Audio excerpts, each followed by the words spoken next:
NFC East is the one I'm probably most excited to talk about just based on the new news that came out. We cannot start with any other team other than the Dallas Cowboys.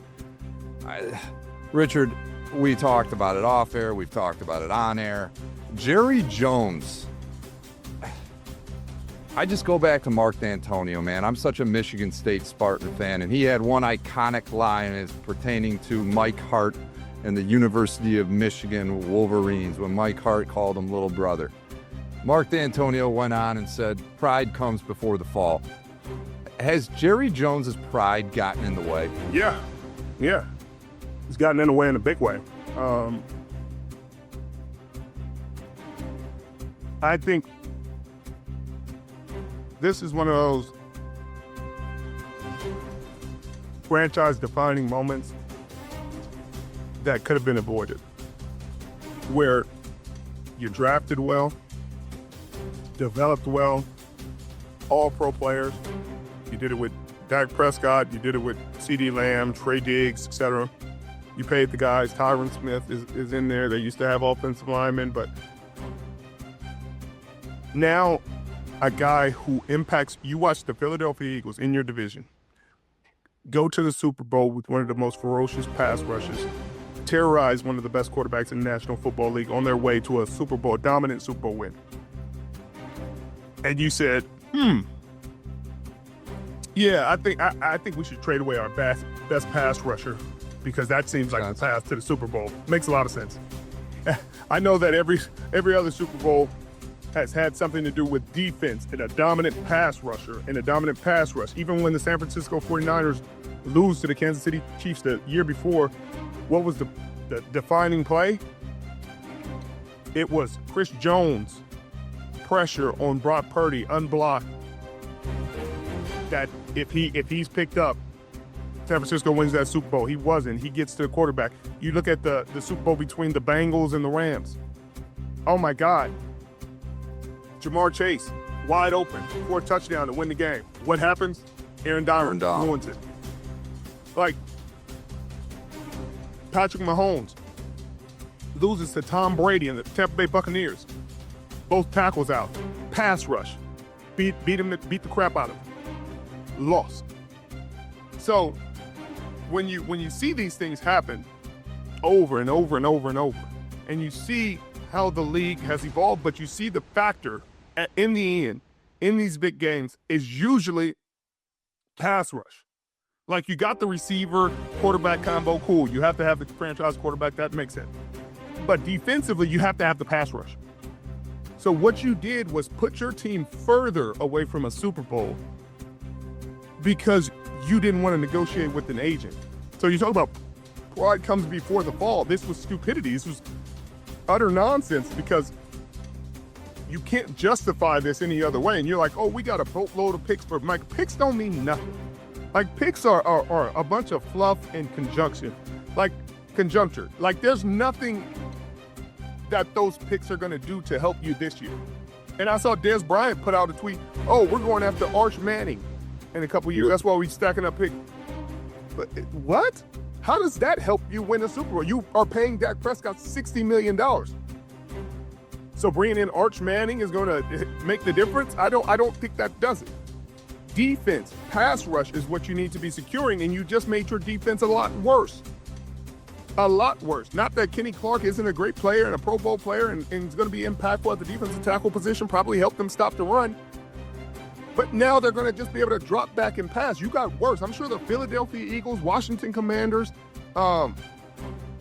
New York Giants, they're cheering for Jerry Jones. Thank God they couldn't have heard better news than you have traded away arguably the best player in one of the best players in your division, one of the best players on your team, and that's not like you could argue with somebody else. Like, there's not anybody in the league that wouldn't say he's arguably the best player on their team. You're on drugs if you think otherwise. But I'm trying to understand how you could justify that, but he can't. And when this team goes, what they have, Matt, 8-5, that seems accurate. Maybe lower than that. Yeah. Because you got a new coach, you got a new coordinator, you don't have Dan Quinn on that defense anymore. Like, there's so many things that you don't have Al Harris in that secondary where he's coaching these guys to 10 picks, 11 picks, 9 picks, sixes.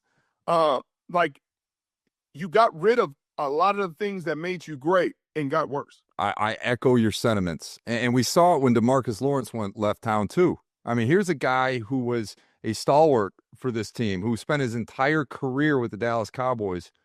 You know, they didn't want to pay him either. So he says in his parting shot when he left was, I want to go to a place I can win a Super Bowl. And he goes to the Seattle Seahawks. You know, that right there, the way you're treating your veterans, and Micah Parsons got a peek behind the curtain with the way they handled it with CeeDee Lamb. You know, the way that situation drug out.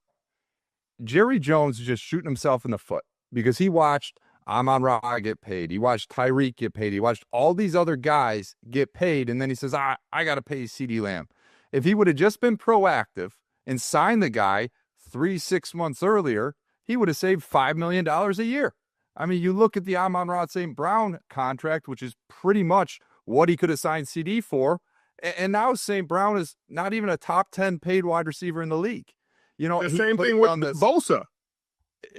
Exactly. And you look at the same thing with Micah Parsons now. He let this play out for far too long, messed around, and he found out, Richard. He found out in the worst way. And to your point, those assets, those draft capital, that's just a shiny object. The cold hard reality of those picks, unless there's a monstrous injury with the Green Bay Packers, those picks are going to be in the high 20s, minimum. So you're trading an absolute game wrecker in Micah Parsons for a Pro Bowl caliber defensive tackle in Kenny Clark and 2 late round first round picks. That just does not make sense to me. For the first time in probably 10 years, Richard, I would say I would trade places with the New York Giants as opposed to being the Dallas Cowboys, because the way they've orchestrated their roster makes a heck of a lot more sense to me than what they're doing in Dallas right now. It does. And I think this is low. They got them at 6.5 wins for the Giants. I think the Giants can win 7-8 games because of how their defensive line is built. More than anything, I think they got some issues on the offensive line. I think Russell Wilson is going to be really solid for them. He's going to be better than Daniel Jones has been, no question about it. He's going to help Malik Neighbors have a great season. He's going to help that offense to be a lot more effective. But I think that defense is going to be ferocious. That pass rush with all the guys they have is going to Brian Burns. They got Dexter Lawrence, Exy Dex, the rookie that they just drafted. Abdul Carter.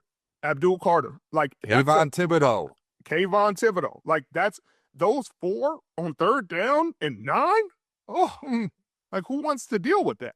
And so not only do you get worse, now again,